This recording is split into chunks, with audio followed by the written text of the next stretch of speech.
Everybody get up, it's time to slam now. Come on and slam, and welcome to the jam. Come on and slam, if you wanna jam.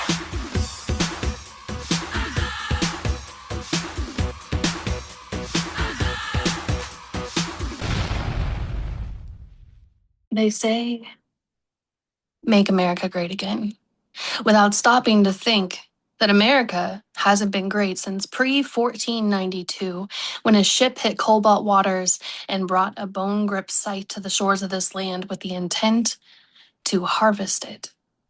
You saw the rolling hills and the mineral-rich mountains, and it looked ripe for the taking. The land greened under your hand because the bodies under the soil fertilized your wickedness and emboldened your precedents. America was only ever great for a singular entity. For all others, America has always been marked by hell. And you, chanting for greatness, is you begging for the fire and brimstone to climb up to the earth once more. And already, the demons slipped the shadows from their shoulders and armed themselves with a crown of crimson and a sense of humanity frozen like ice. All to carry out the whims of one small mind at the cost of a nation. Lady Liberty is bleeding from both eyes while you march yourself like tripwire around her feet, preparing to pull her from her perch so that you may crush the blue waters under her weight. But look up and see that you too stand beneath her might, and that only those who soar above the precipice will survive her undoing. When the line is drawn, I want there to be no question which side I stand on. I would rather die on the right side of history than live in the America you envision.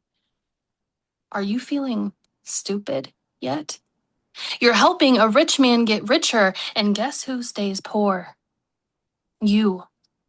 You wear MAGA across your forehead like the mark of the beast, standing 10 toes down for a racist pedophile. What does that say about you? You make excuses for everything he does. How can you be so blind? Or is it because you are afraid to admit that you were wrong when you were wrong so loudly? Let's switch that red hat with a thinking cap and talk about this logically. No me versus you, just cold hard facts. You are afraid to admit that he swindled you, because admitting that you were fooled feels worse than actually being fooled. Bills are getting higher, groceries, gas, rent, less money made, more money spent. How can't you see that he doesn't care? Why the fuck are we not taking to the streets to burn this motherfucker down? Why are we watching the start of a civil war from the comfort of our homes? And for those of us who are outside, why is the worst that we are doing beating on trash cans and blowing whistles? Your white privilege won't help you if they hate the human race. Even if you are pretty, they'll shoot you in the face. They are executing innocent people in the street. The president's personal army has been granted full immunity to do whatever they want, and they want us scared. They want us silent. They want us compliant. Now isn't the time to cower. It's time to dismantle the system that allowed this shit to happen in the first place. Donald Trump has created an army that only answers to him, and he has turned it on the American people. We cannot fight Nazis with legislation and peaceful protest. Revolution isn't peaceful. The only way to kill a snake is to cut off its head. The only way to exterminate the wickedness that has slithered its way into power is to burn the entire thing down. And I fucking mean metaphorically. We are watching a Nazi cosplayer declaring war against our people using gases that our own military won't use on our enemies. The war has already begun. And because you think you are too small, too alone to make a difference, you do nothing. You're afraid to risk your job, your livelihood, your life. It's time to decide which side of the fence you stand on. Do you stand for humanity? Or do you stand for supremacy? The foundation this democracy runs on is infested with corruption, and if you want to rid your house of roaches, you have to get rid of every last one of them. They need to be cast out with a righteous hand before this gets any worse. And if you think we are overreacting, you are part of the problem and brainwashed by their tactics, because history repeats itself. And I refuse to let it be said that the American people stood by while a couple of citizens shot down turns into a full-blown genocide. When history tells a story, which side of it do you want to be on? We are not mad enough. I say it again. Why are we not burning this country to the ground? Why are we swallowing the lava rock in our throat like anguish as a right of honor rather than the natural outcome of a system designed to keep us suffering? There are more of us than there are of them. And yet we kneel until our knees crack open. We kneel before golden thrones built from stolen futures, picking breadcrumbs up from the floor and kissing their feet and thank you. Why? Why do we bow to people who wouldn't survive 1 month inside the conditions they keep us in? They could never pull a 9-hour shift or survive on a budget. Why do we defend systems that treat our bodies like coal in the furnace that keeps their riches warm? This isn't white against black. This isn't man against woman. This isn't donkey against elephant. This is us against them. They are masters of division because a divided people is an army already dismantled. They keep us sick so they can profit from treatment plans, cancer therapies priced like the inner lining of a CEO's pocket, overpriced subscription plans to continue to survive. A healthy population doesn't generate profit. So they poison the food, pollute the water and the air, and then sell the antidote back to us one prescription at a time and call it mercy. A dying people can't fight back. They keep us uneducated so that we never learn to strategize. They starve schools while funding prisons. They cut history, civics, art, anything that teaches pattern recognition, anything that teaches you to ask where the money goes. They teach you how to follow rules. They teach you how to accumulate debt, but not why we are holding the brunt of it. Because educated people organize, and that terrifies them. They keep us divided because if we unite, we revolt. And the system that they built their house on depends on isolation. So they split us by race, by gender, by politics, by whatever or whoever we're told to blame for the pain that they cause. They create culture wars to distract from the class war. The media isn't neutral. It's not meant to inform you. It's meant to manage you. It tells you who to hate, what to fear, what to argue about, and what not to notice. It creates outrage at each other so you stay angry sideways instead of upward. It distracts you with sports and songs and celebrity drama so you don't see what's happening behind the screen. Even the history taught in our schools is a lie. It's edited, sanitized to hide the skeletons in the closet. They tell you that this is how things have always been, so you don't start to think about how they could be different. And if you think this is okay, you are lying to yourself. A system that runs on exhaustion will collapse from it. A system that hoards wealth will drown in its own greed. A system that turns healthcare into profit, housing into privilege, time into currency is not stable, it's cannibalistic. So we eat the rich. Not as a slogan, as an action plan. They hoard wealth the way tumors hoard cells by consuming until the body is nothing but cancer. They steal futures and suck the life from lungs filled with factory air. They build bunkers instead of fixing the climate. They plan for the collapse instead of preventing it. And still, they tell us to work harder from atop their stilted horses. And tell us that if we are starving, it's because we aren't trying hard enough. They convince us that expecting better is entitlement. Why are we not furious? Why are we not furious that the few hold the key to ending 99% of the world's problems, and yet they have people rationing rest, rationing medicine, rationing time? Why are we not screaming from the tops of buildings that there is more than enough to go around, and it is being deliberately withheld? They are not gods. They are not kings. They are people born into generational wealth who's learned how to hoard with sticky fingers and sleight of hand. They play chess from velvet couches with human beings as expendable pieces, slide suns across maps and nursing home pissing contests, old men proving manhood by feeding our youth to the ground. And still, we kneel. We kneel because they brainwashed us into thinking that we owe them for our survival. They taught us to swim alone so that we never learn to swim together against the net binding us to our workstations. And I will say it again, there are more of us than there are of them. The only thing holding them in their power is our consent. So here is the call to action. To the refusal of the division designed to keep us small, isolated, and ignorant. And if we refuse, and refusal doesn't work, then we eat the fucking rich. I search for you. In each small act of waiting, I scanning the distance for your silhouette against the horizon. You are in every rise of the sun, painting me in the glow of your divinity's manifestation. When I look to you, when I look to the moon, to comfort me in the night, I see you in its reflection, yet when I reach out to touch you, you are just beyond my reach. So I hold you within my heart instead, a reminder that even when the sky is darkened, the moon will rise, a beacon to guide me home. Home.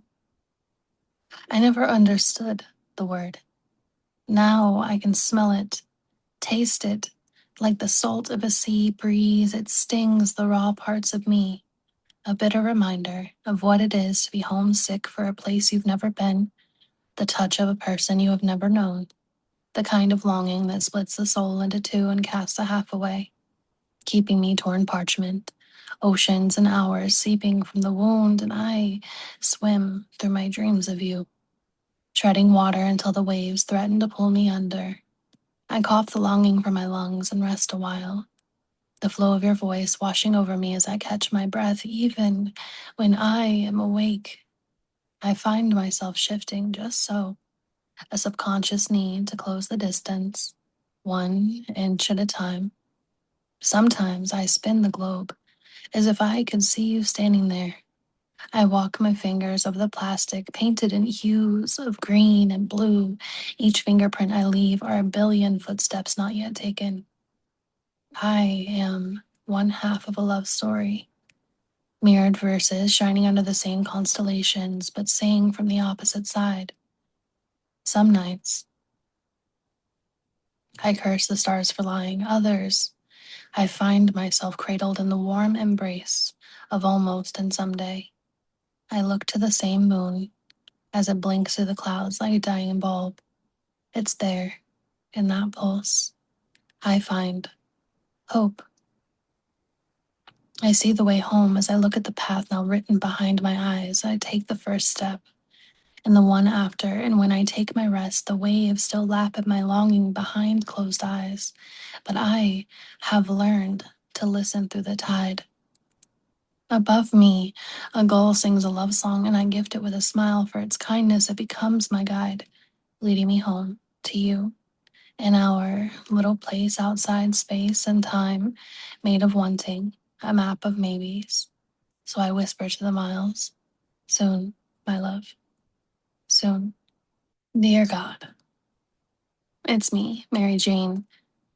When the hour falls and time does what it will inevitably do, turning itself into a sword and cutting the final day from my fragile existence, and I am laid into a slumber with wet earth between me and my lover, bury me with my pen. Because I am certain I will have words, and according to the pages so often recited, the destination they promise me means I will not be able to ask those questions directly. So I will need to write a letter, addressed to God, or whoever speaks for God, or whoever appointed themselves in charge of the afterlife, or to whomever it may concern.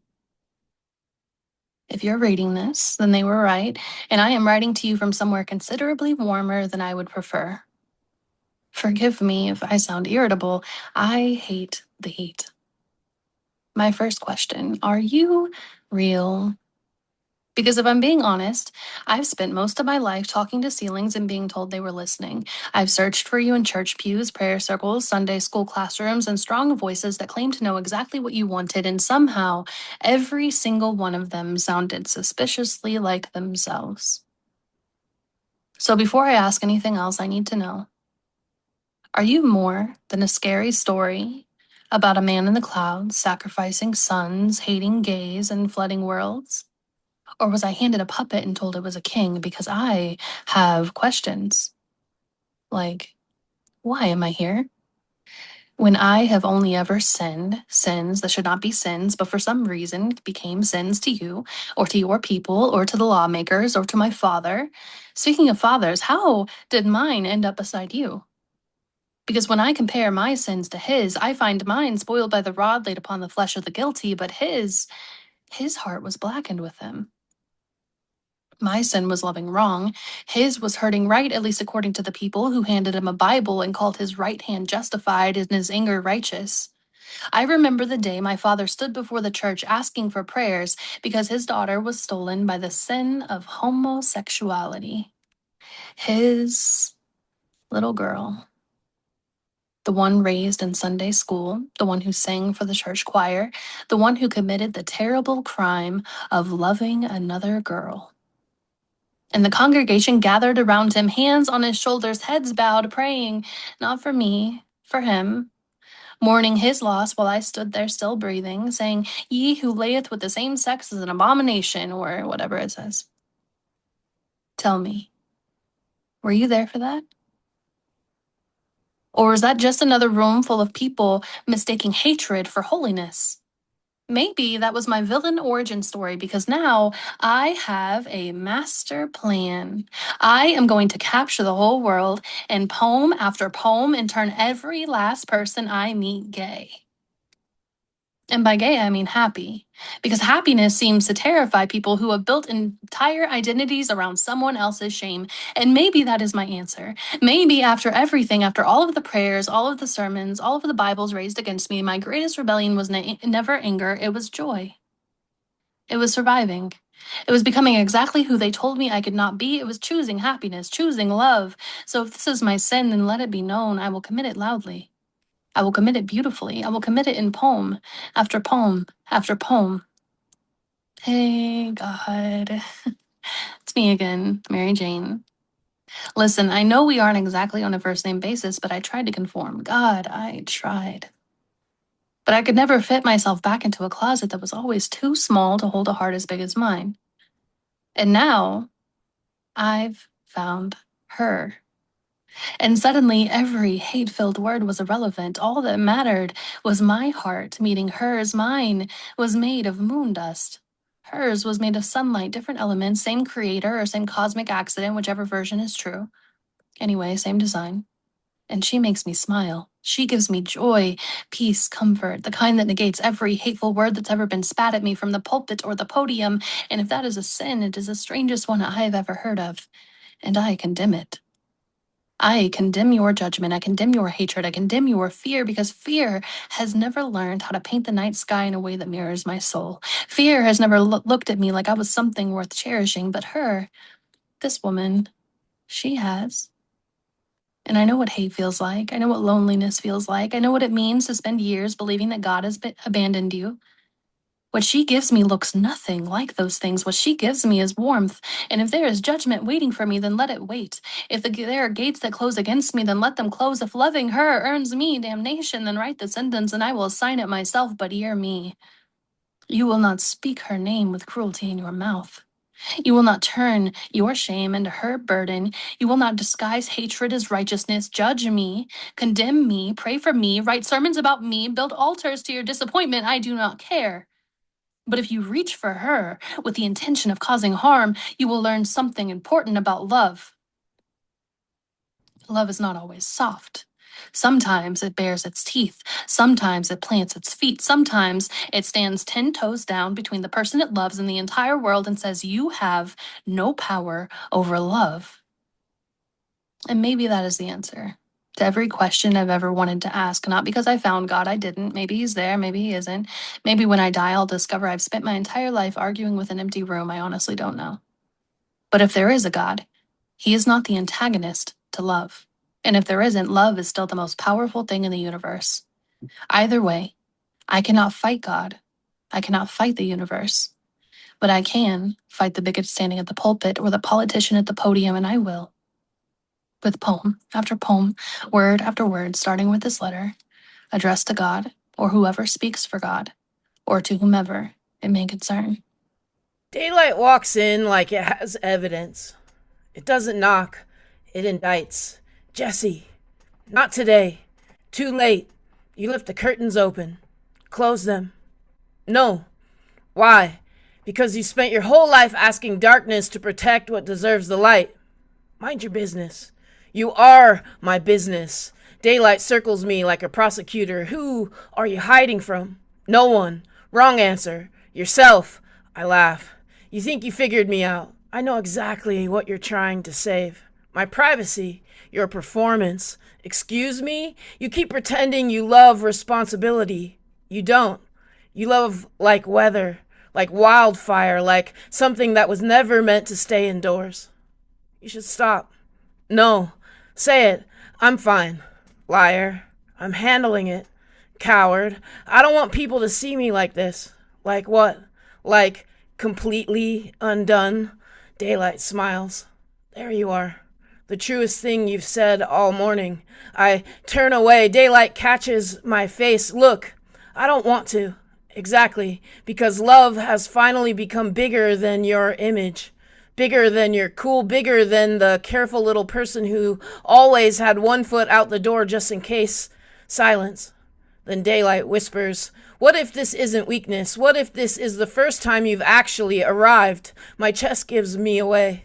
My eyes, my hands, every part of me has already been chosen. Only my pride is still negotiating. Daylight laughs. Your body confessed hours ago. You're the last witness to take the stand. So, what now? Now, quit calling exposure embarrassment. Quit calling devotion too much. Quit apologizing for the size of your own heart. The room grows brighter. I can feel myself becoming visible. Not because someone is looking at me, because I have finally stopped looking away. Daylight steps back, satisfied. See? You were never afraid of love. You were afraid of someone discovering you. I love being naked. No, seriously. I don't mean the sexy kind. I mean, I finally made it home, threw my bra across the room like it owed me money kind. Y'all, do you know how much my boobs weigh? Gravity and I been in negotiations for years. The moment that class comes undone, it's less Victoria's Secrets, more National Geographic boobs swanging like they finally got parole, ceiling fan, doing the Lord's work, every inch of me remembering what freedom feels like. Nobody tells you how exhausting containment is, especially when you spent your whole life practicing it. Then it hit me. Maybe that's why I love being naked. Because it's the only time nothing is asking me to hold itself together. Not my breasts, my stomach, my smile, my voice. Hell, not my life. Lately, I've been wondering, what if I could take off more than clothes? What if I could be naked from everything I've been taught I have to wear? I wish I could be naked from respectability, code switching, naked from shrinking myself before somebody mistakes my brilliance for arrogance, naked from carrying everybody else's definition of Black womanhood, naked from expectation that my softness must always come second to my strength, because somewhere along the way, strength stopped becoming a compliment and became the heaviest outfit I've ever worn, heavier than these boobs, heavier than every expectation stitched together and handed to me like it was couture. I wish I could be naked from imposter syndrome, naked from wondering if success is finally enough to quiet the little girl asking, am I enough now? Naked from perfectionism, people pleasing, from carrying everybody else's comfort before my own, naked from being everyone else's safe place while forgetting where mine even is. I wish I could be naked from carrying LadyK long enough to remember who Kwame is. Funny, because the only place I've ever truly been naked has never been when I'm physically alone. It's been the darkest corners of my mind where nobody's gaze can follow me, where nobody's judgment can crowd out my confidence, where no one expects me to be strong or inspirational, resilient, or the poet, where I don't have to perform healing or wear confidence like a contour, where I don't have to explain my Blackness or my body, where I simply can just exist. Maybe that's why I love being naked, because for a few stolen moments, my body is the only thing I'm exposing, not my trauma, my resume, my survival, or my accomplishments, not the version of me everyone has learned to applaud, just me. Y'all really thought this was going to be a shallow poem about titties? Come on. I'm a poet. You should have known better, because this poem was never about taking my clothes off. It was about finally giving myself permission to stop wearing everything the world convinced me was skin. Listen, I should be dead. My temperature is 451 degrees Fahrenheit. I've been burning books. Self-help for idiots and dummies. How to do it yourself guides for slam poetry.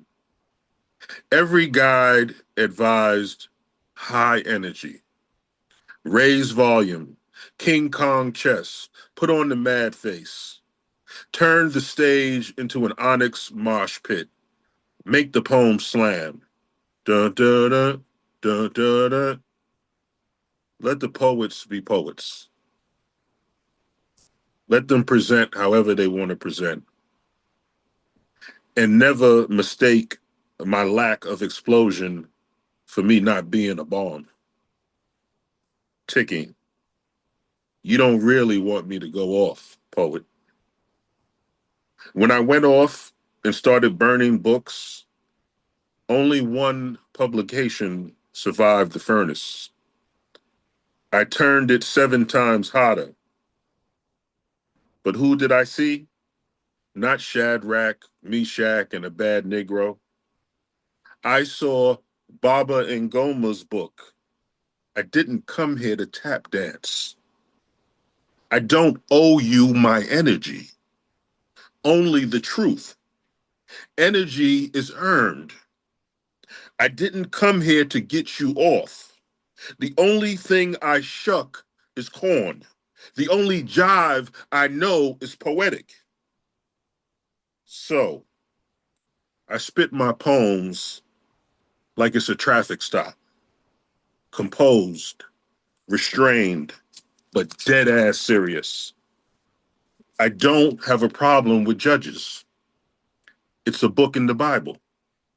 Plus, I'd rather be judged by 5 than carried by 6. I'd rather drop the high and low than have a funeral home drop me in the ground and cause my sober loved one so much pain they relapse and get high again. I should be dead, but I'm not. So all my energy, I will spend it on gratitude, not your little fucking slam poetry. This poem is free. This poem is free, although you may have paid to hear me read it. This poem is sovereign. It has no birth certificate. It doesn't give a damn that it has no form. This poem wasn't written for you. It wrote itself. This poem has no 3-minute rule. It wasn't written for the slam. It doesn't give a damn about the score. This poem doesn't care that it is political and this is an erotic reading.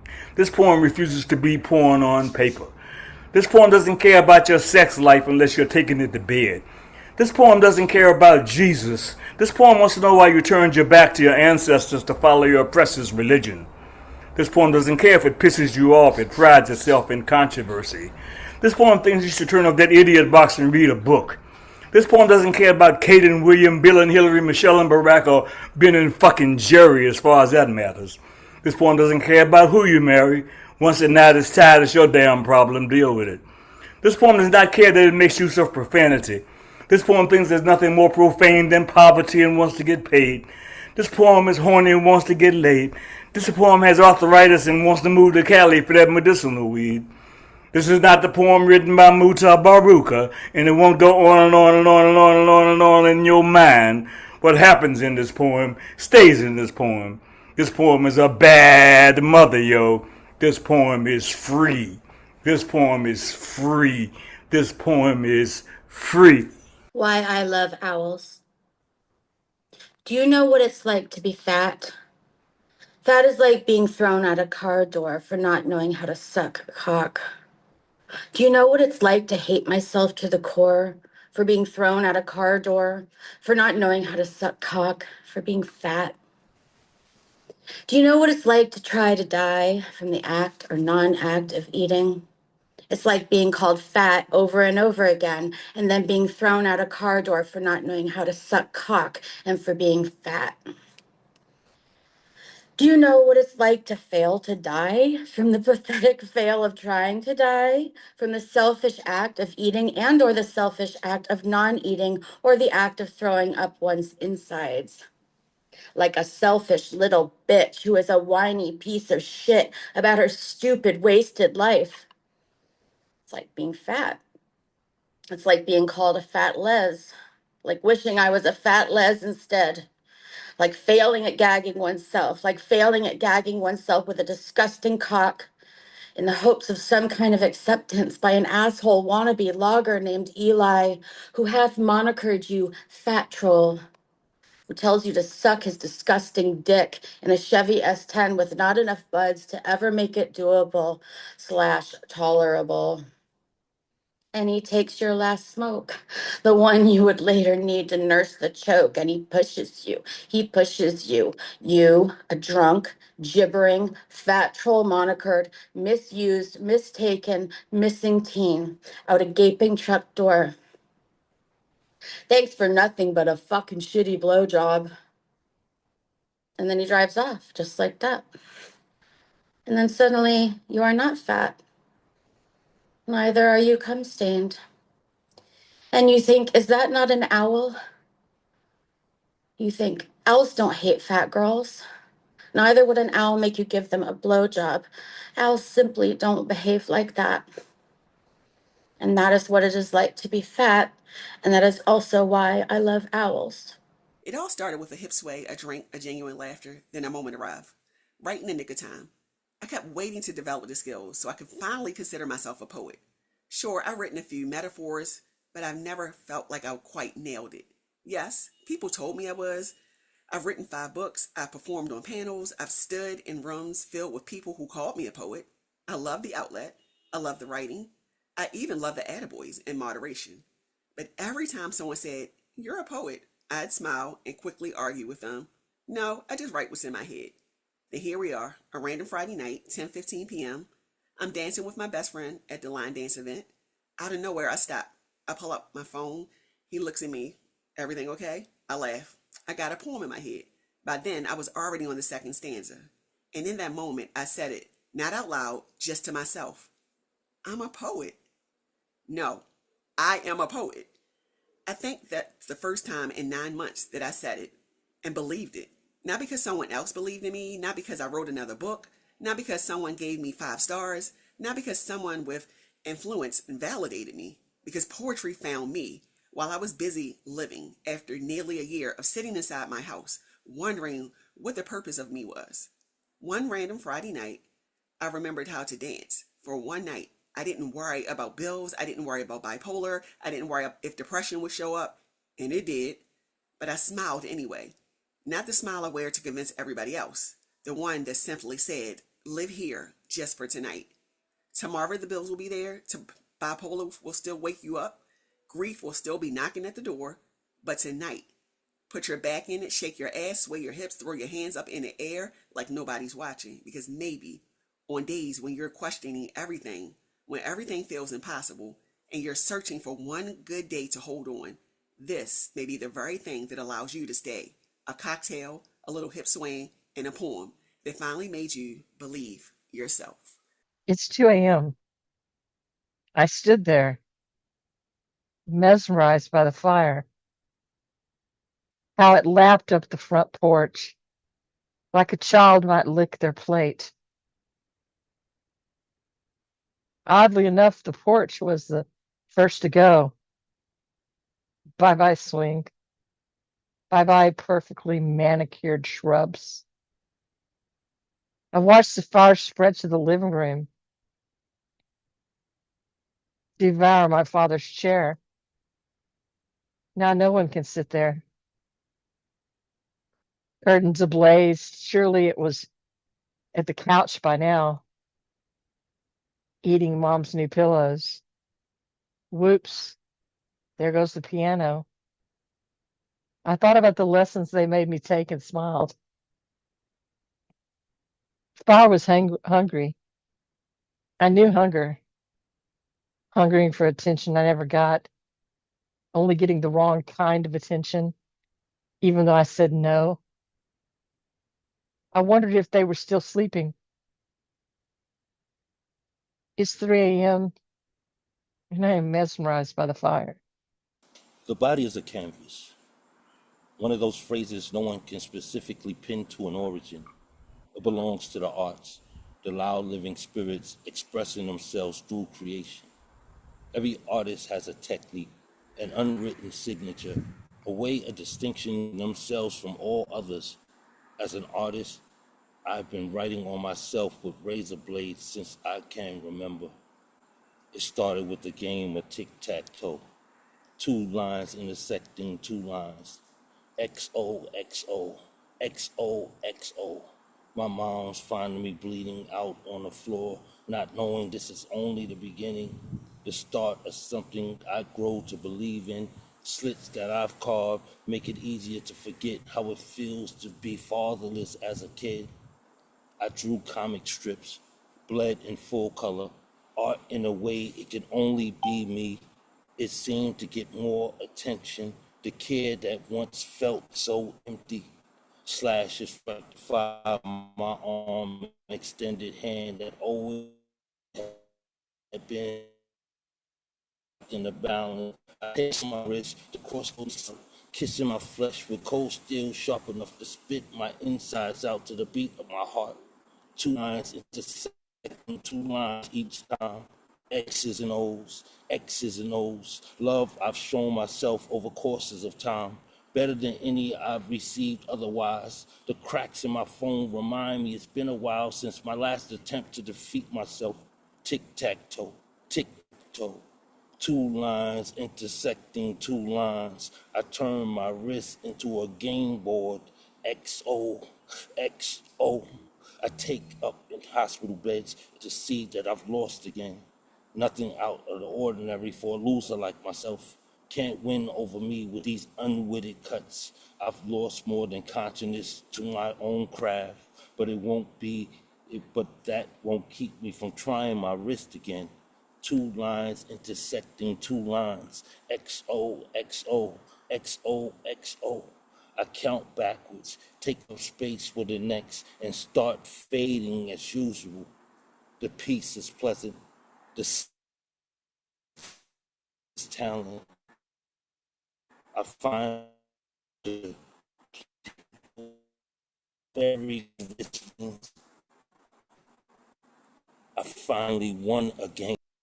My lover finds me beneath the church's gauze, wrapped wrist to throat in doctrine, every layer pressed hard against the wet red truth of who I am. The bandages have names: obedience, dogma, theology, heteronormative patriarchy, womanhood taught as disappearance, pastor, sinner, almost forgiven, never free. The adhesive has grown into my skin. Old sermons cling to the wound. Shame has dried there like salt. Even my tenderness has been cauterized into silence. She does not ask who did this. Her hands already know. They move over me with the patience of morning crossing ruins. She lifts one corner. I flinch. The doctrine pulls. The body remembers every altar where I was taught to sacrifice myself and call the bleeding holy. She whispers, "Let it come off." I tell her it has been here too long. She says that doesn't make it yours, so she peels. Slowly. A strip of fear from my shoulder, a strip of hell from my mouth, a strip of false femininity from the strong architecture of my back, a strip of shame from the softness I kept hidden beneath my masculine hands. Each layer comes away wet with old belief. Each one leaves a raw outline where somebody else's God had been wearing me. I expect blood. I expect damage. I expect the ugly proof that the church was right about what lived underneath, but when the final bandage loosens from my chest, daylight spills out. Not onto me, but from me, gold beneath the skin, morning caught inside the ribs, a whole sunrise the doctrine could cover but never extinguish. She smiles like she's known all along. There you are. And I begin to weep, because the light is not new. It remembers me, and beneath her touch, the erased parts begin returning. The queer girl scrubbed from every prayer, the lesbian breath held under doctrine until the lungs forgot they were allowed to open, the masculine tenderness edited out of my body, the feminine current buried beneath somebody else's definition of a woman. Her fingers find every place I have disappeared. Suddenly, my breath breaks the surface. Ragged, astonished, gulping daylight like I've been underwater for years, and I breathe her in. I breathe myself back. Each gasp returns another name they tried to remove from me: woman, queer, lesbian, beloved, alive. And finally, what they drilled into me finds a home, not as doctrine, but not as damage, but as resurrection. Every hole they bored through my spirit becomes a window, and every wound they called obedience opens its mouth and drinks the sun.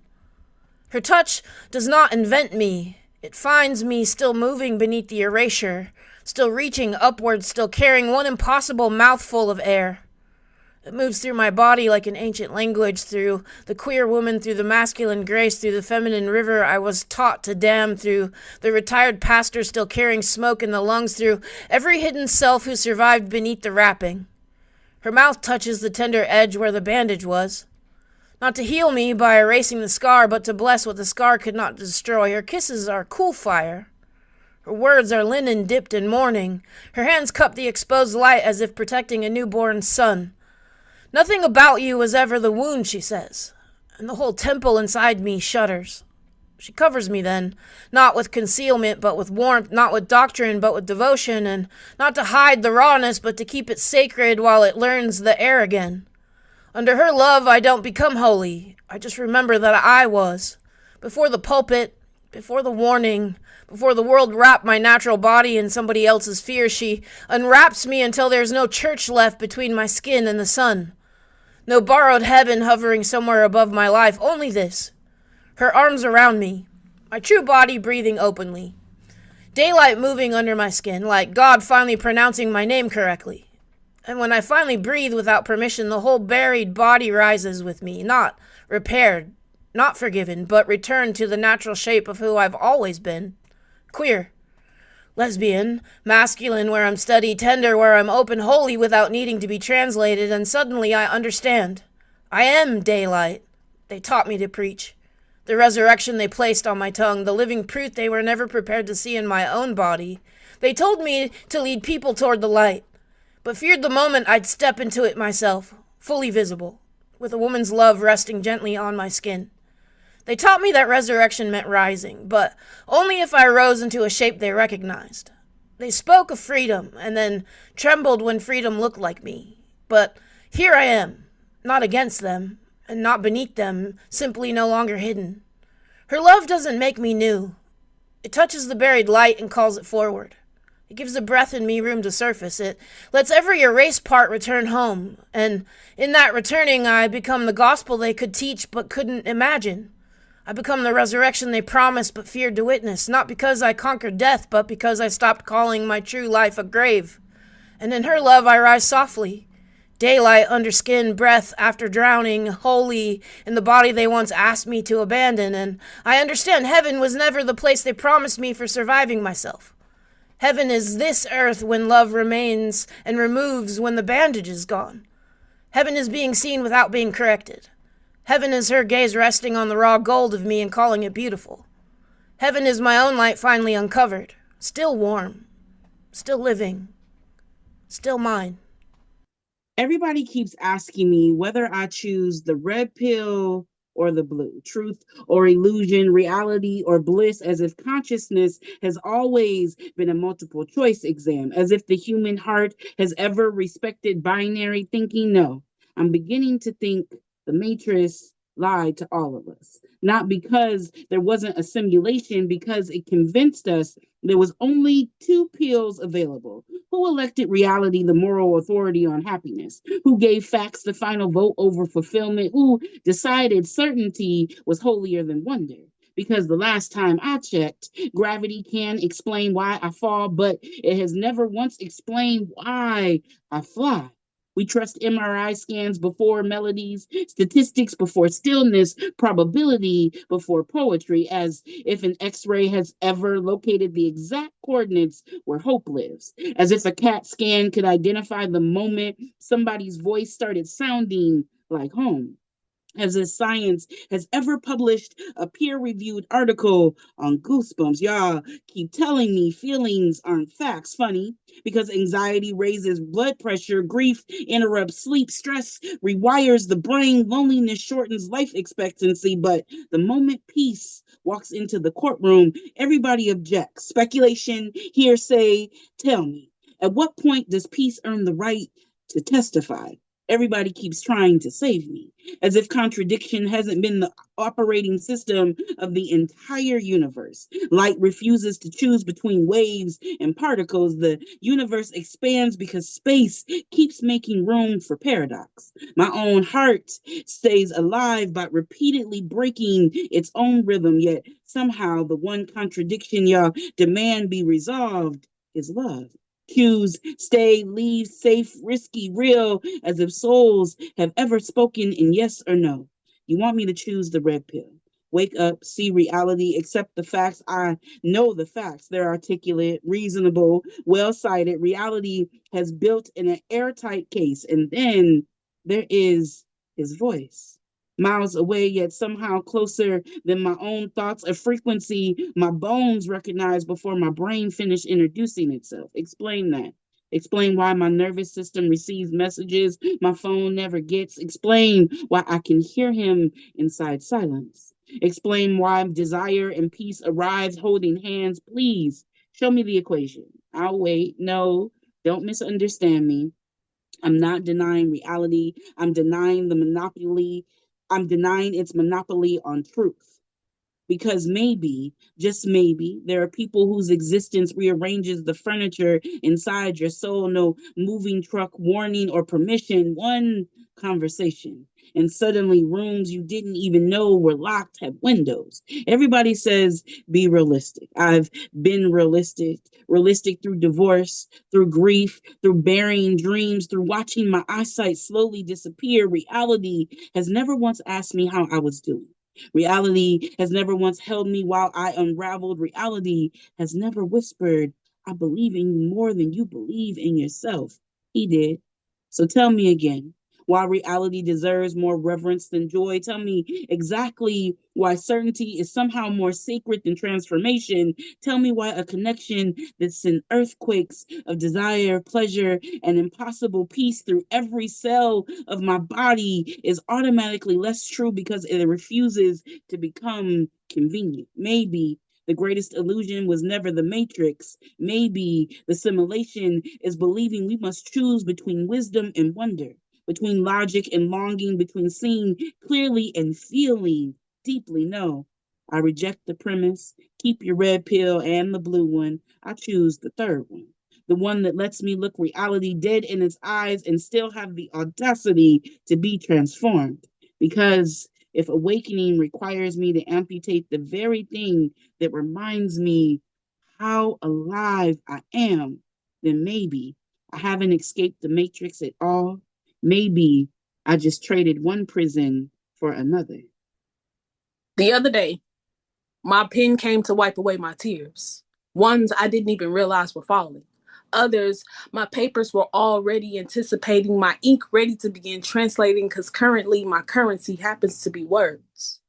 Ones that grow by way of percentages of verbs, and the wave sent to my brain nerves disturbs the piece of my notebook I'm writing.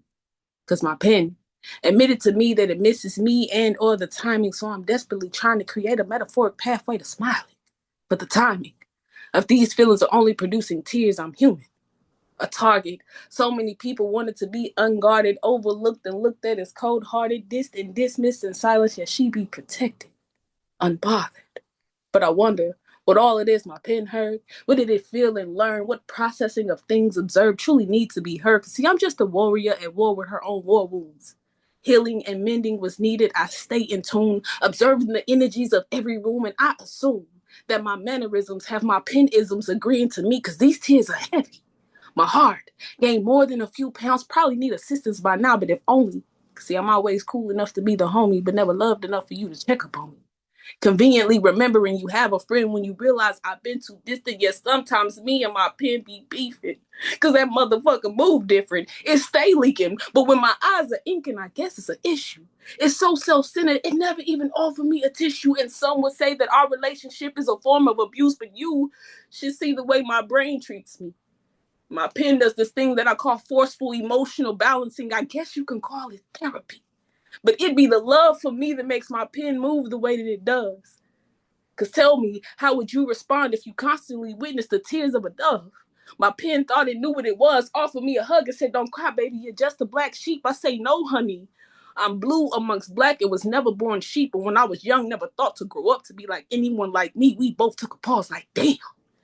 Now that's deep. But apparently not deep enough. Because when you are and move in love, you yourself need love. But how can you want and welcome love when you are afraid of hugs? Freeze every time you're approached by touch, but you are love.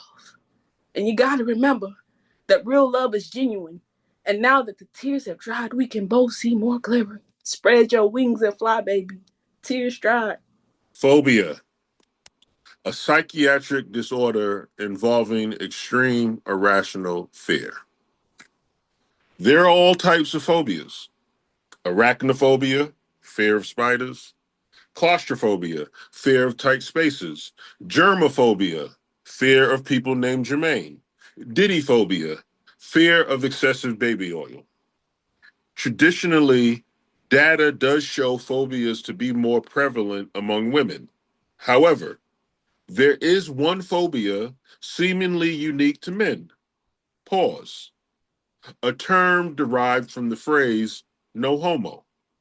Men who were insecure about their heterosexual identity or subconsciously desiring fluidity, they'd say no homo. All throughout a conversation, they'd insert phallic innuendo whenever the opportunity opened up. But when no homo was deemed too homophobic of an expression, it morphed into something more palatable and less offensive: the word pause. Nowadays, it's become a game. You hear it enter everyday language as if it were the equivalent of God forbid or knock on wood. Actually, God forbid you say knock on wood, because that would definitely elicit a pause, since wood is a euphemism for an erection. It's hard to swallow this ever swelling use of pause. I'm having a musical discussion about Climax, my favorite all woman funk band. And when I say I love the 12-inch version, someone interjects, "Whoa, pause." They won't let me finish. I love the 12-inch version of their song, The Men All Pause. They know the context of my comment. I'm referring to a vinyl LP, so why exactly are we pausing? Individuals afflicted with pause phobia get scared when others don't sound heteronormative, yet they wear a ring of red badge contradiction. They're obsessed with cock-a-mamie semantics and always Bob Beeman long jump to homoerotic conclusions. Be ye not afraid of gay. Release your inner Pharrell Williams. Be happy and of good courage. Let not fear make thee give pause. Because of all the electronic device commands, why choose pause? That button gets pushed when someone wants to stop, after they hear something that pricks their interest, something they may want to rewind later on. If you truly have a distaste for all things penis coming out one's mouth, common sense dictates a logical person will say, whoa, fast forward. But plugging queer wordplay gets preference. You toy with double-headed entendres instead. Even when there's no pun intended, you whip out a cause for the pause. This bloody business called music. For Etta James, Don Cornelius, Whitney Houston, Michael Jackson, Prince, Jimi Hendrix. Epigraph. You may not want to call it a conspiracy, but in my humble opinion, when famous artists' net worth becomes more when they're dead than when they're alive, their untimely death becomes very suspicious. If you look real good on a full moon night, they tell me you can see the buzzards circling Hollyweird when the spotlights go out.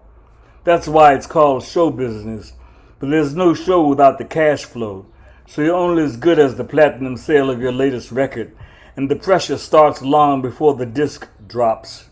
On your mark, get set, bang! And the race is on to see if profit beats expenses to the finish line. Nobody gives a damn that it's all an illusion that you're stacking cash while drowning in debt, partying hard to wash away the pain of living a lie. Everyone wants to be the judge as the paparazzi collects photos where the exposure shows you're only human.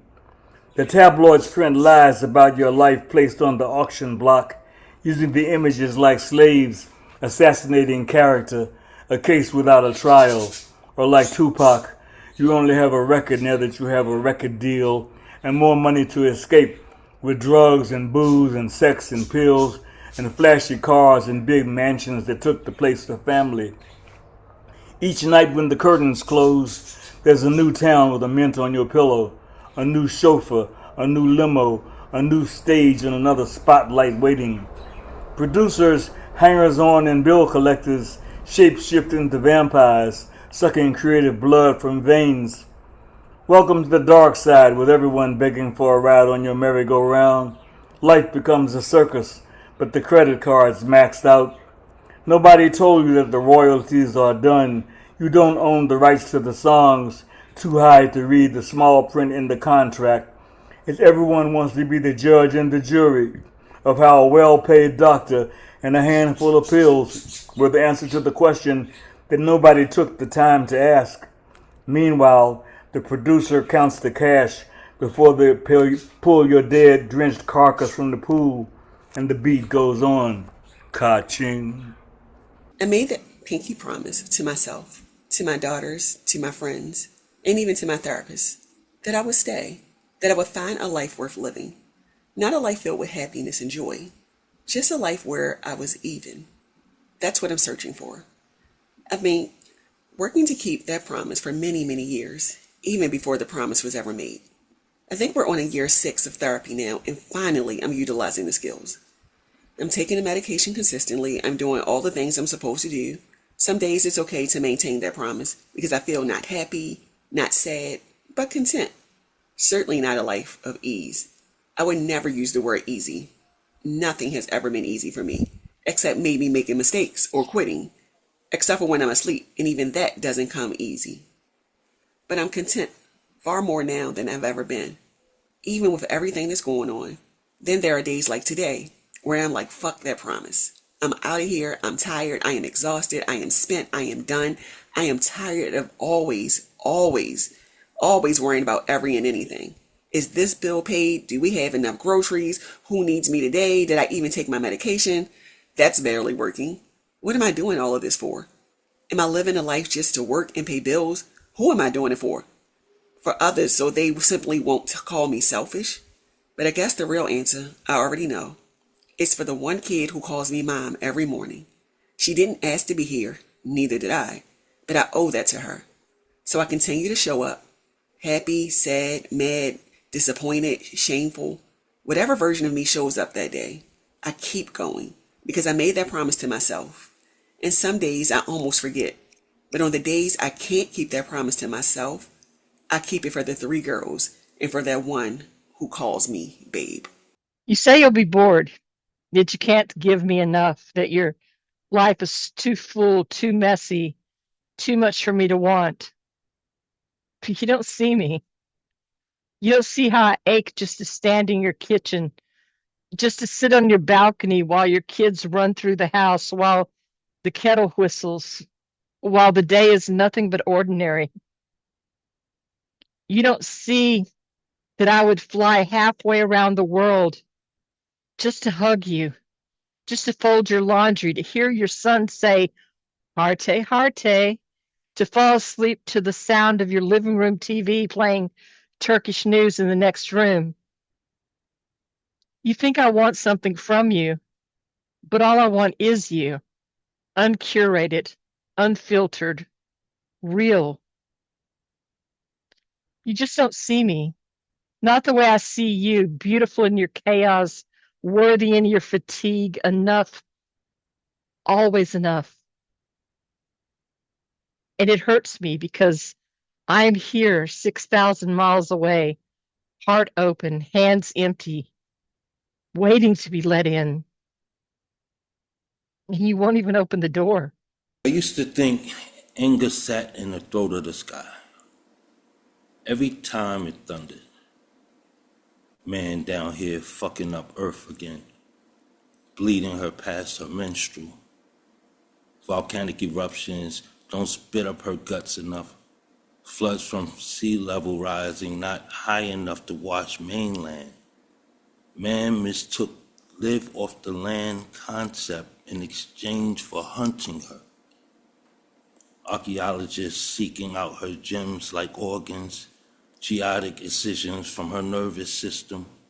Earthquakes are caused by rapid release of energy built up in her lithosphere. Spews of her undoctored blood and black from the drills tapped into her veins.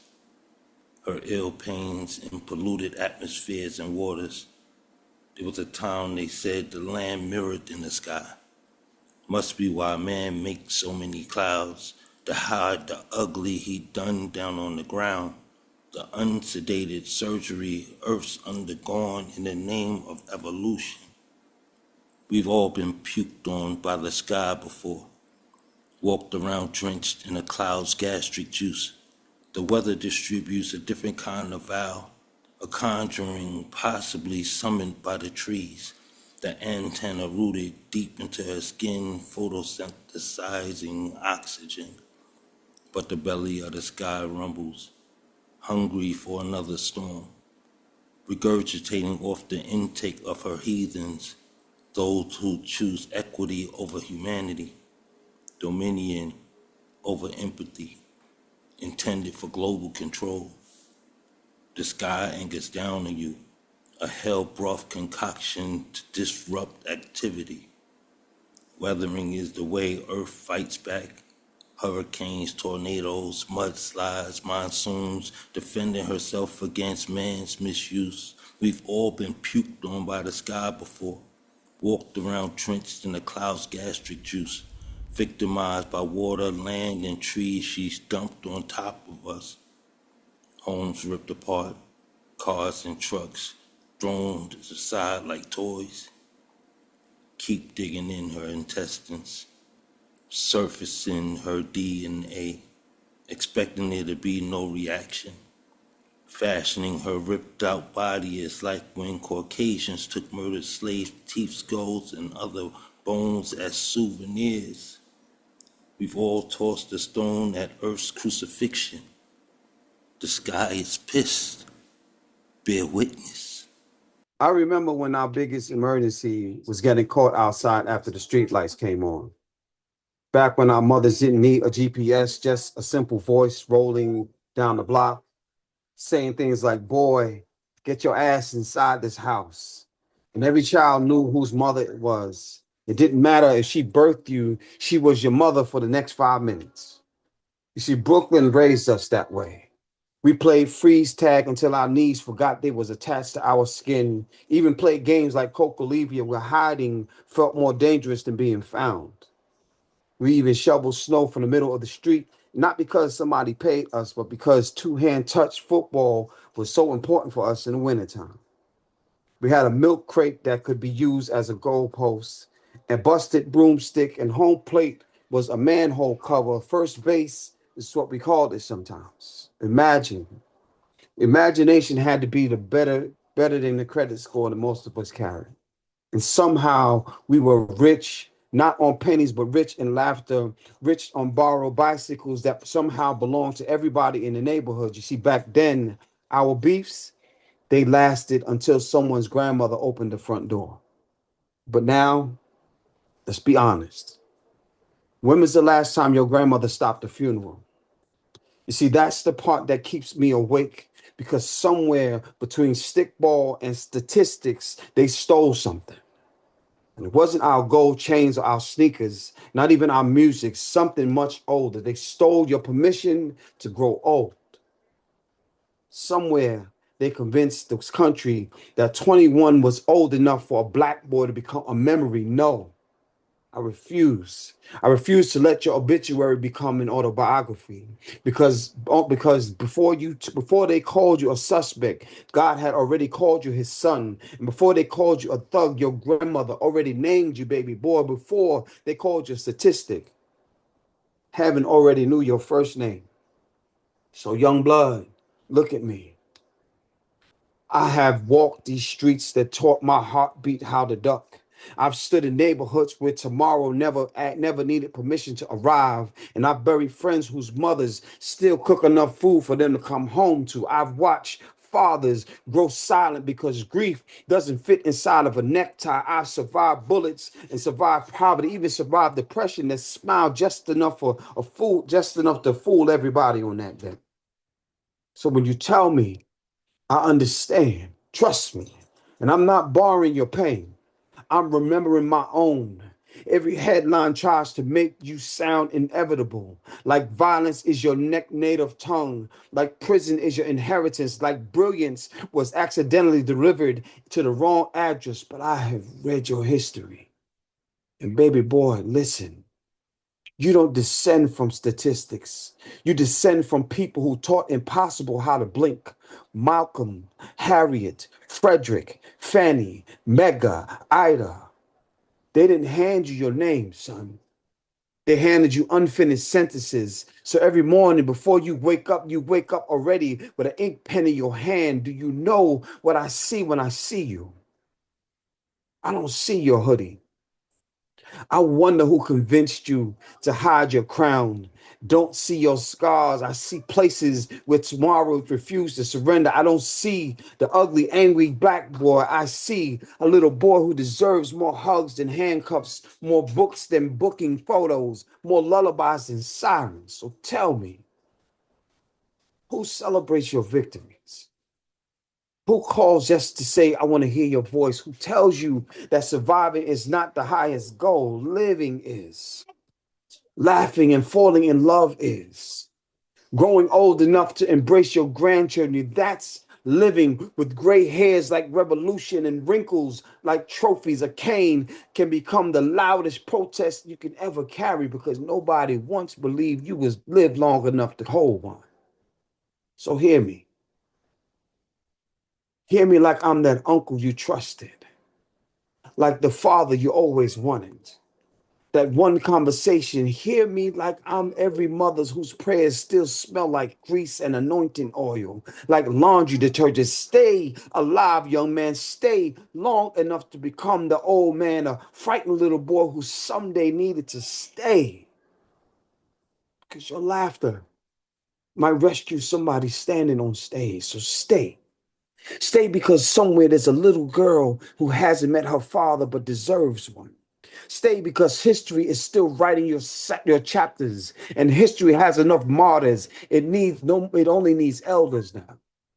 It needs heartbeats to bring like boom, boom, boom. See, the poet stands towards an audience, almost in a whisper, saying things like, young blood, this world has spent centuries trying to convince you that you were born by accident. But I have lived long enough to tell you that miracles don't always arrive wearing halos. Sometimes they wear hoodies. Sometimes they wear Timberlands. Sometimes they carry pain they never deserved. And sometimes they look exactly like you. So until you believe it, I'll believe it for you. And whether it be my voice or my footsteps, you just be prepared that I'll take the steps that you haven't confirmed, the ones you haven't confirmed. So, yo, black boy, live on, live on, live on. Facebook rant. Now I lay me down to sleep, keep listening to my phone beep, healing angelic frequencies. Did I single-handedly call them back to me? Us, a failed human experiment, when will we reach nirvana? Every night I weep, too disturbed to sleep. I pop the chocolate-covered cherry truffle to distract me from the creeps, the pedos, the reality, the current state of our monstrosity. Democracy, the monsters need to move to another galaxy. Candyland, scientific studies say Linder truffles helps the weight come off while you eat them whenever you want. Truth or fairy tale? The over processing in America strips all nutrients from food and keeps us all sick while we watch the world go to shit on our little TVs. I can't afford to die yet. Shove handfuls of life-saving orbs in my greedy mouth, buy into the lie. Want to live forever. Do not count how many, it's embarrassing. Like the spaceship, whether or not you believe, showing half its ass in Greenland. God lives underground, not in the heavens like the ancients said. Time machine travel to the Emerald City under the pyramids, cryogenic containers, doors to the afterlife, the true meaning of the Star of David and the Pentagon. Take me back to the good old days when I didn't know better. Aliens controlling the weather. Why would they show themselves now? Are they melting? Melting, melting, melting. Water truly did burn through the flesh, answering the cryptic messages from the mothership 31 Atlas in Earth's orbit. Go ahead and blast us into the stardust already. But no, fascist news will save us. They reported it's just a comet that oddly changes direction and sends signals to console us. Is there anybody out there? Next thing you know, spaceship downed with dead gray alien bodies scattered about. Fact check on Antarctica. Snopes said there's no war on the other side of the horizon line, just a ghost petting a deer. Everybody is here from every timeline, converging on Washington. Could not tell a lie. That was Eve. Flat Earthers unite. I got 2 tickets to paradise just beyond the Pale Veil ice wall. Easter Island, Washington Monument, and pyramids. Pyramids. I can't talk. Draw a line of interference. Don't dare cross the boundary or you will find the answers to every conspiracy theory. Locate where all the bodies are buried under golf courses and national parks, lakes in bellies. Cannibalism are children. Sacrifice to appease rapists, stinky old white men in poopy diapers. They just got Epsteined. Insanity ran sane humans out of this place. Ice Patrol packed no gun control. Pulled trigger, shot good in place of evil. Tear gas, protester, no law or order to protect. Death or arrest. We look like zombies. Stay stoned the way they wanted. Goose stepped on next. Now that we can't disappear diabolical history again. Fake news, fake ideology, deep fake. We can never make it great again because it never was. 1. Chase the dog away, get angry, stub my toe, scream, calm myself down, look at my phone, misinterpret a text, feel the rage, restrain myself, feel guilt and shame. So fucking familiar. 2. He told me 3 objects, asked me to remember. I thought, easy, no problem. So he continued. 5 minutes later, what are the objects? I couldn't believe. I couldn't remember. 3. 2 different days, same sound, as my children each in their own way found their breath and cried out for warmth. 4. Sometimes I hide here behind my phrases, obscured amongst these stanzas under meaning me. 5. Tell me the truth for once, not something dark and backwards. Sing me a song that isn't sad. 6. Cheap dice I found in a box with my children's clothes may have been used, but probably a prize in a wrapper, something forgotten before it hit the ground. No one looking to see what numbers came up. 7. I have fought every day to keep my name off my children's bones. I don't want them to look like me, so inscribed with names, I'm no longer sure which one is mine. 8. I failed to keep us all together. And it's hard to say whether that failure began at the beginning or took place closer to the end. 9. Found. The fragment of a future cast aside.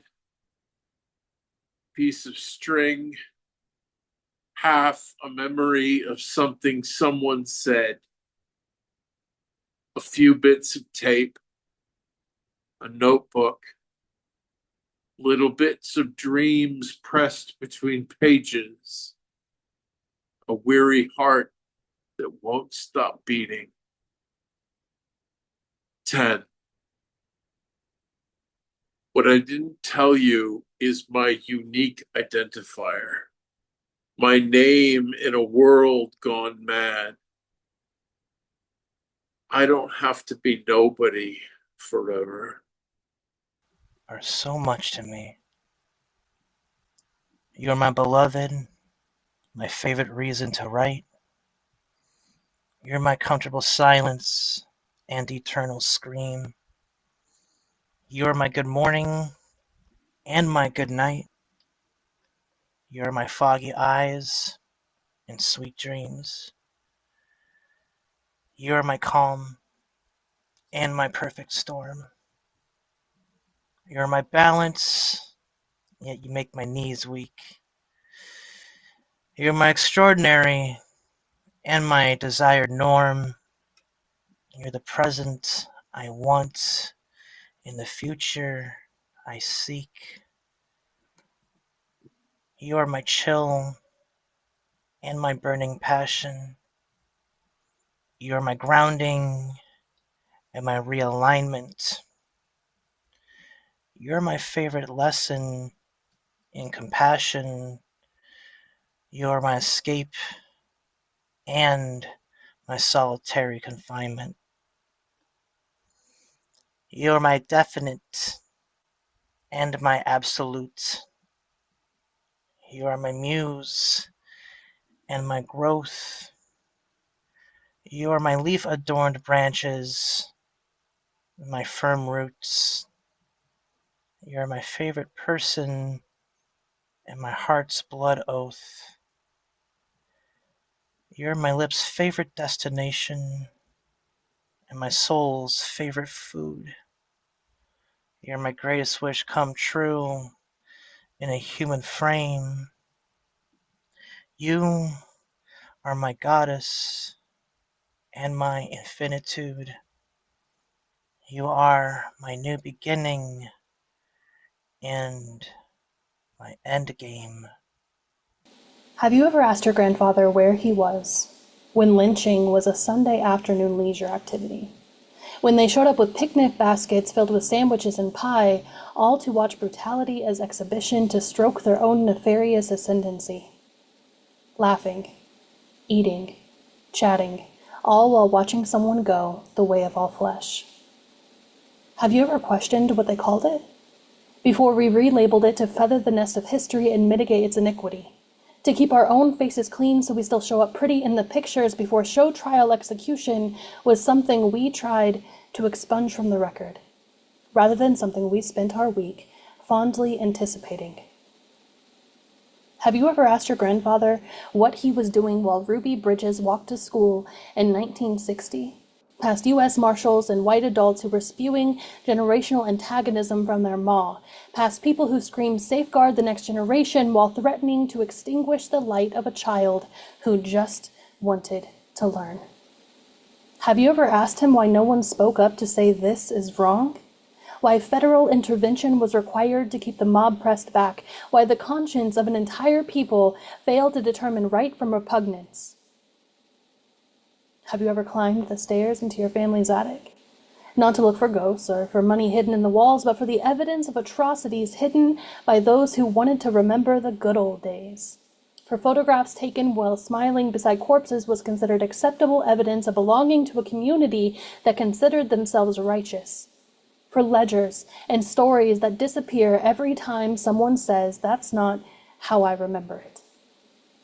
Do you know the atrocities we committed?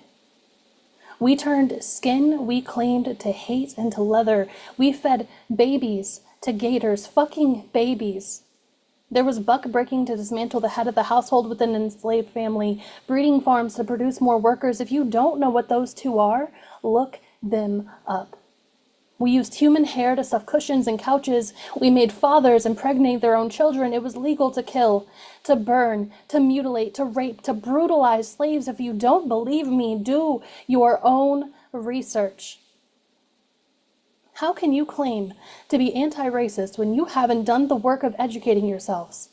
History does not recast itself. It is archived selectively and expertly curated to expunge any record of wrongdoing by those who hold the pen. It is inherited the same way wealth is inherited without asking how it was made. I was born into that privilege. Let me be transparent about that before you make the decision of whether or not this is accusation or a learning opportunity. It's neither. It's a brutal mirror held to your face so you can see the rot hidden under the skin. This country was built on the backs of those we tried to keep broken under our boots. We refuse honesty on this subject because if we were truly forthright, it would require admittance that brutality flowed from the fists of violent men, that the comfort we wrap ourselves in was at the cost of depravity, that neutrality was never an option. Silence in the face of evil was never an option. Looking the other way was never an option. We cannot claim innocence to slavery, even if our families did not physically claim ownership. We legislated it, ensured it, regulated it, normalized it. We defended it with constitutional specifications and verses twisted into blasphemy from the preachers' mouths. We didn't abolish slavery because rectitude prevailed. We only abolished it when it became economically unstable and politically inconvenient. And when it finally ended, the slave owners were compensated for their losses, and those that were freed were given nothing. Freedom in theory and poverty by design. The consequences of freedom was immediate retribution. Black codes replaced chains, convict leasing replaced plantations, vagrancy laws replaced ownership, prisons replaced fields. It was the same savagery dripped from a different tongue. Inaction and dissimulated governmental condemnation turned lynchings into state terror. Redlining ensured segregation while maintaining irreproachability. FHA loans and GI Bills elevated white families to place us seated high on the saddle of superiority. This is not personal opinion. This is fact, laid down in black and white. This kind of crime seeps into bloodlines and stains a soul's legacy, and unless we purge ourselves of our internalized racism, the stain will continue to take root. We are just as guilty as our ancestors because we have not attempted repair. And until we can say that without euphemism, without defensiveness, without patting ourselves on our back for our honesty or pinning the badge of allyship to our chest in performative anti-racism, we are complicit to the continuance of a system designed on disdain. And all through it, white Americans perfected the repression of remembrance. It was a long time ago. My family didn't own slaves. Why do you have to keep bringing up the past? You say that was then, but then never left. Because it is still fucking happening. You just don't notice it as easily because it doesn't affect you. You learned how to say, I'm not racist, but... and then let the sentence do the hanging for you. And then you have the audacity, the historical, generational, tax-deductible audacity to ask why they haven't caught up yet. You act like just because you've never screamed a slur, red-faced, veins popping when someone cuts you off in traffic that you can't be racist. Racism isn't just a slur yelled from a car window. It's the jobs that look on the name on the qualified resume and never call, the systemic disregard for black women in healthcare, the judge who already decided the verdict before the jury comes back, the police feeding young black bodies into the ground into the name of justice. It is denying the existence of white privilege because you've never experienced not having it. It's the microaggressions, tone policing, white tears, the jokes that only people who share your condescension laugh at.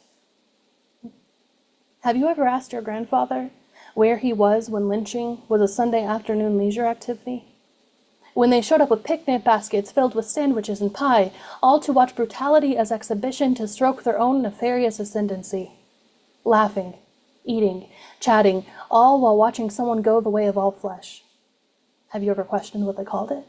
Before we relabeled it to feather the nest of history and mitigate its iniquity, to keep our own faces clean so we still show up pretty in the pictures before show trial execution was something we tried to expunge from the record rather than something we spent our week fondly anticipating. Early July 2026, Gerard Jackson was found hanging in a wooded area in Michigan. It was ruled a suicide. Late June or early July 2026, Tone Miller was reportedly hanging in a Miami park. It was ruled a suicide. May 2026, Juliana Nazita, a beautiful 16-year-old girl, was found dead on church property after being missing for 10 days. It was ruled a suicide. March 2026, Kyle Basinga was found hanging in Marietta, Georgia. It took days before I could find anything about it on a news channel, and it was only on the local news. It was ruled a suicide. September 2025, Dre Reyes was found hanging on a campus in Delta State University. It was ruled a suicide.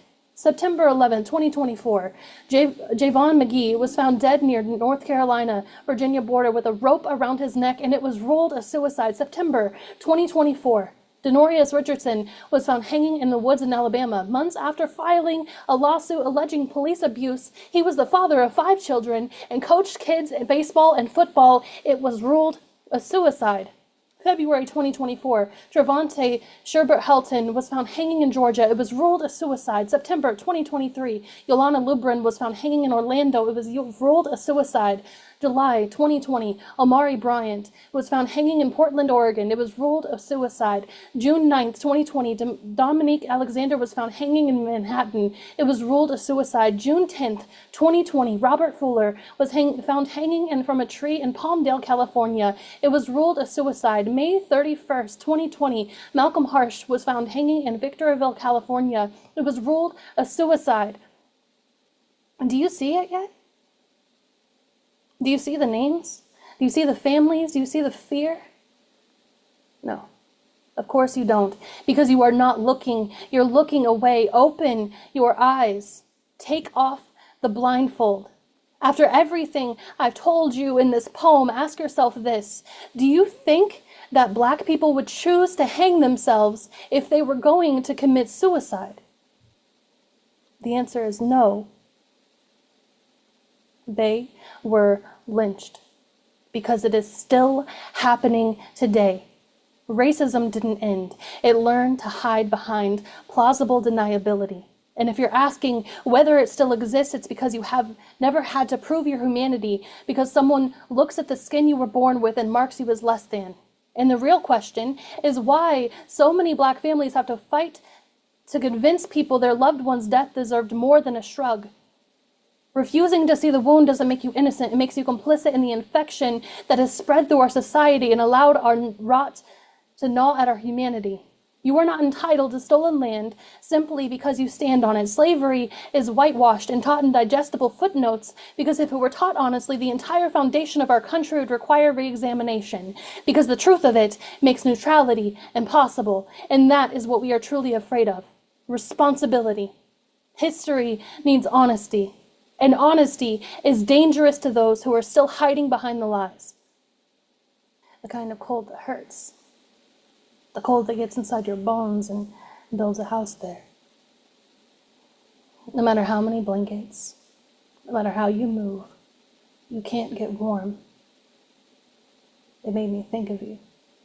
That same old feeling, grief settling like bricks in my chest, pressing until I can't breathe right. I miss you. Or I miss who I need you to be, a warm embrace instead of a January night, void of joy, cracked open by the sound of your own teeth chattering. God, do I miss the thought of you. I want to call you, to see you, to hear you say something that doesn't taste like ash on my tongue. I want memories worth replaying, not ones that rot like spoiled milk in the fridge of a single wide kitchen next to an empty jug of Sunny D and the smell of something dying slow. I want a respite from the cold grief of losing something I was never given, the finality of knowing I never will be. I loved you, you know? Even when you hated me. Even when you hated yourself. Maybe my heart is so big now because I had to love enough for both of us. For all of us. Our family. Cold as a glass of a meth pipe. Cold as a CPS meeting room. Cold as the foster father stare when I wouldn't stop crying. Cold like the night I finally spoke out. Cold like the threats that followed. Cold like death itself, breathing frost against the back of my neck, reminding me how inevitable it all feels. A family like ours? Sons like the ones you raised? We don't get to do the things we did and still live happy lives. You cursed us. Each hit and hallowed vein a small prayer to the God of nothing. You damned us to this, a life void of warmth, void of love, void of anything but the bone-chilling knowing that maybe the world would have been a better place if you had never opened your legs. You knew you were sick, head twisted like a snapped neck, yet you birthed monsters and set them free on the world, each of us carrying your shadow like frostbite under the skin. You swept everything under the rug, and when there was no rug left, you piled the dust in corners, called it faith, lit another cigarette, and told yourself the ghosts were just God checking in. You never asked why I flinched, never wondered why I slept with the door locked, why I hid under the kitchen table when the yelling started. You said, "She's dramatic." But drama doesn't bleed. Drama doesn't hide knives under pillows. Drama doesn't have nightmares that smell like burnt hair and cheap vodka. I was a poor kid in a poor house built from rot and shame. I learned to make cereal with tap water, to keep quiet when the bills went unpaid, to bathe with baby wipes because the gas was cut off again. I learned that hunger sounds a lot like love when it's all you've ever been fed. I thought about you today. How much I miss you. And how much I fucking hate you. Do you know the kind of hate you have to throw someone's ashes in a dumpster? Think about that, all of you. I was a baby. I needed you to protect me. You were too busy talking to the ghosts in your mind to hear my cries. I was so brave. 4 years old, speaking words a child should never know how to form, and you rewarded me with a blind eye, a turned back, a continuance. Did you not care? Or did you just decide that the damage was done, that there was no point in saving what was already broken? You told your sisters to watch me, to see if I acted the part. As if a child describing sex acts wasn't already proof enough. It was pretty fucking obvious, Mom. You should have never been a mother. You brought monsters into this world and called them sons. You left me to pick glass out of the floor of our bloodline. Sometimes, on days like this, when the air bites deep and the cold sinks past the skin, I almost miss you. I almost miss all of you. Dad, Matthew, Josh. Then I remember why I ran.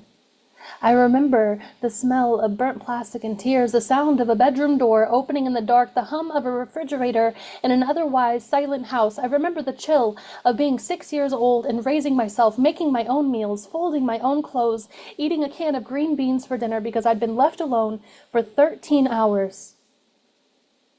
Dad was gone, working, and I was always glad Dad gone meant safe from Dad.